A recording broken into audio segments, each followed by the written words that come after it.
రాష్ట్రంలో ఈరోజు జంగల్ రాజ్ అనేది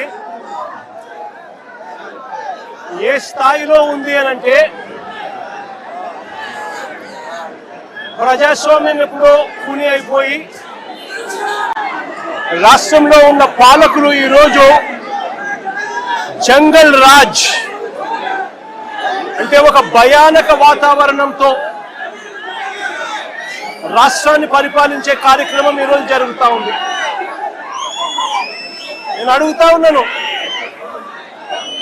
ఈరోజు అంబటి రాంబాబు అన్న విషయంలో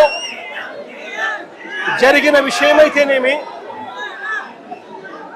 ఈ మధ్యకాలంలో జరిగిన జోగి రమేష్ ఇంటి మీద దాడి విషయమైతేనేమి, విడుదల రజనీ అమ్మ మీద అటాక్ చేసిన విషయమైతేనేమి, గోళ్ళ బ్రహ్మనాయుడన్న మీద అటాక్ చేసిన విషయమైతేనేమి, అన్నీ కూడా ఈ మధ్య కాలంలోనే జరిగిన ఈ కొన్ని ఘటనలు మాత్రమే ఉటకరించినా కూడా జంగల్ రాజ్ అనేది ఏ స్థాయిలో ఉంది ఈ రాష్ట్రంలో అన్నది ఇట్టి అర్థమయ్యే విషయాలు. నేను అడుగుతా ఉన్నాను, అంబటి రాంబాబు అన్న చేసిన తప్పేమిటి అని అడుగుతా ఉన్నా.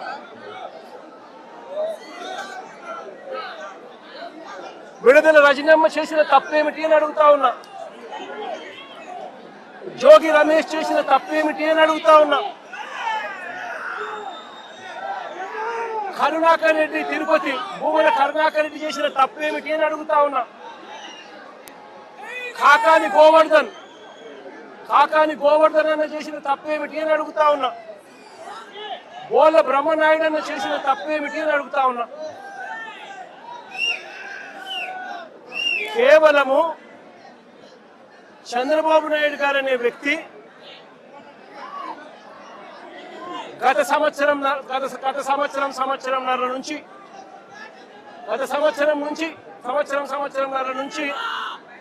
చంద్రబాబు నాయుడు గారు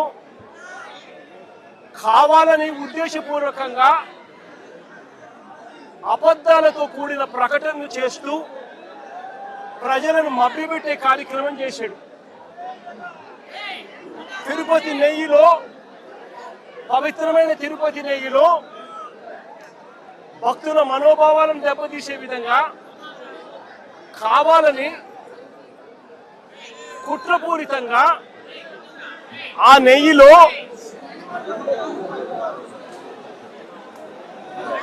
జంతువుల కొవ్వు ఉందని, గొడ్డు మాంసం కొవ్వు ఉందని, పంది కొవ్వు ఉందని,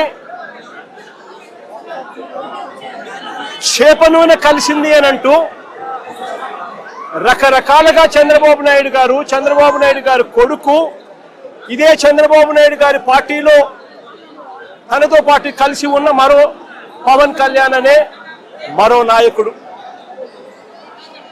ఉద్దేశపూర్వకంగా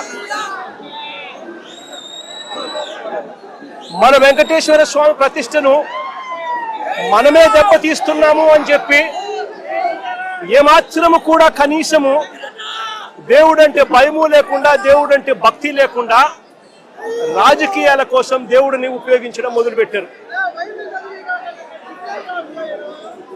వీళ్ళు చేసిన ఆరోపణలు ఏదైతే ఉన్నాయో ఆ ఆరోపణలన్నీ కూడా అవాస్తవము అని ఏకంగా NDDB national dairy development board, NDDB, NDRI national development research institute, ఈ రెండు కూడా కేంద్రానికి సంబంధించిన ల్యాబులు. కేంద్రానికి సంబంధించిన ఈ ల్యాబులు వీళ్ళ హయాంలో వీళ్ళు ఇచ్చిన టెస్ట్ శాంపుల్, అవి టెస్ట్ శాంపుల్ కూడా అనలైజ్ చేసి వాళ్ళు సిబిఐ ఆధ్వర్యంలో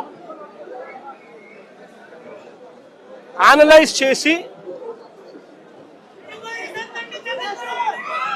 ఈ నెయ్యిలో జంతువుల కొవ్వు కానీ, గొడ్డు మాంసం కొవ్వులు కానీ, పంది కొవ్వు కానీ, చేప నూనె కానీ, ఇటువంటివి ఇంకొకటి కానీ ఇటువంటివి ఏవి లేవు అని చెప్పి నిర్ధారణ చేసి సర్టిఫికెట్లు ఇస్తే ఆ సర్టిఫికెట్లు సాక్షాత్తు సిబిఐ వాళ్ళ సిబిఐ ఛార్జ్ షీట్లో ఈ ఎన్డీడీబీ సర్టిఫికెట్, ఎన్డీఆర్ఐ సర్టిఫికెట్ రెండు కూడా పెట్టి సిబిఐ ఛార్జ్ షీట్ కూడా క్లోజర్ ఇచ్చింది. నేను అడుగుతా ఉన్నా, తప్పు ఒకవేళ చేసుంటే ఆ సిబిఐ ఛార్జ్ షీట్లో వైవి సుబ్బారెడ్డి గారి పేరు, కరుణాకర్ రెడ్డి గారి పేరు ఎందుకు చేర్చలేదు? ఒకవేళ తప్పు చేసినట్టు ఒకవేళ ఆధారాలుంటే, తప్పు నిజమే అయితే వీళ్ళని ఎందుకు అరెస్ట్ చేయలేదు? అంటే సిబిఐ క్లీన్ చిట్ ఇస్తా ఉంది, ఎటువంటి తప్పు జరగలేదు అని వీళ్ళ పేర్లు కూడా ఛార్జ్ షీట్లో పెట్టకుండా, వీళ్ళని అరెస్ట్ చేయకుండా సిబిఐ క్లీన్ చిట్ ఇస్తా ఉంది. ఎన్డీడీబీ ల్యాబ్, ఎన్డీఆర్ఐ ల్యాబ్, ఈ ల్యాబులు కూడా క్లీన్ చిట్లు ఇస్తా ఉన్నాయి. మరి ఇన్ని క్లీన్ చిట్లు ఇస్తా ఉన్న సందర్భాలలో అసలు ఈ సిబిఐ అనేది ఎందుకు వచ్చింది? వైవి సుబ్బారెడ్డి గారు సుప్రీంకోర్టుకు వెళ్ళి రాష్ట్ర ప్రభుత్వం చేస్తా ఉన్న ఆరోపణలు తప్పు, వీటి మీద విచారణ చేయండి అని వైవి సుబ్బారెడ్డి గారు సుప్రీంకోర్టుకు వెళ్ళి కేసేస్తే సుప్రీంకోర్టు వైవి సుబ్బారెడ్డి గారి పిటిషన్ మేరకు సిబిఐ చేత విచారణకు పర్మిషన్ ఇచ్చింది. వాళ్ళు విచారణ చేసి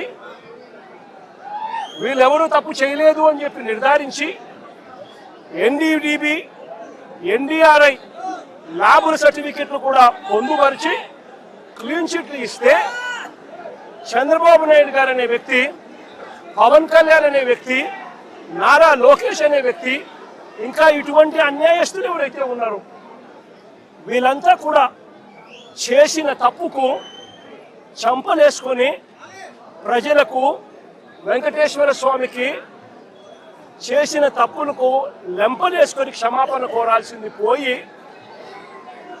ఇదే చంద్రబాబు నాయుడు గారు, ఇదే లోకేష్ అనే చంద్రబాబు నాయుడు గారి కొడుకు, ఇదే పవన్ కళ్యాణ్ అనే ఇంకొక వ్యక్తి, వీళ్ళంతా కూడా కూడబలుపుకొని మళ్ళీ అదే అబద్ధాలను నిజమనిపించే విధంగా చెప్పాలని చెప్పి గోబెల్స్ ప్రచారం చేయాలి అనే దుర్బుద్ధితో, దురాలోచనతో వక్రీకరిస్తూ ఏకంగా ఫ్లెక్సీలు పెడతారు. నేను అడుగుతా ఉన్నా, తప్పుడు సమాచారాలతో, తప్పుడు విషయాలతో, కుల మతాలను రెచ్చగొట్టే విధంగా అబద్ధాలతో ఫ్లెక్సీలు పెట్టే అధికారం ప్రజాస్వామ్యంలో ఎవరికైనా ఉందా అని అడుగుతా ఉన్నా. ఇదే మాదిరిగా మేము కూడా ఫ్లెక్సీలు పెడితే మీరు ఒప్పుకుంటారా అని అడుగుతా ఉన్నా ఇదే చంద్రబాబు నాయుడు గారిని. సూపర్ 6, సూపర్ 7 ఎన్నికలప్పుడు మోసం చేశావు, బాండ్లు ఇచ్చావు,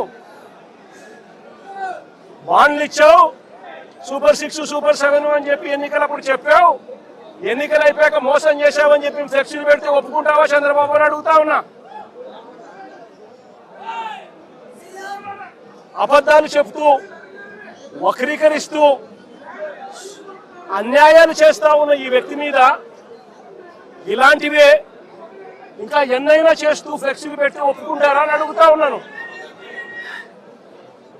అబద్ధాలు చెబుతూ, మోసం చేస్తూ, వక్రీకరిస్తూ, దుర్బుద్ధితో ఫ్లెక్సీలు పెట్టి భావోద్వేగాలను రెచ్చగొట్టే కార్యక్రమం ఒకవైపున చేస్తూ మరోవైపున చంద్రబాబు నాయుడు గారిని ఏకంగా సిబిఐ తన ఛార్జ్ షీట్ వేసిన నేపథ్యంలో ఎన్డీడీబీ, ఎన్డీఆర్ఐ రెండు కూడా ల్యాబ్ సర్టిఫికెట్లు ఎటువంటి గొడ్డు మాంసము, ఎటువంటి కొవ్వు, ఎటువంటి జంతువుల కొవ్వు, ఎటువంటి మాంసము ఎటువంటిది లేదు అని చెప్పి ఇచ్చిన సర్టిఫికెట్లు ఒకవైపున ఇస్తే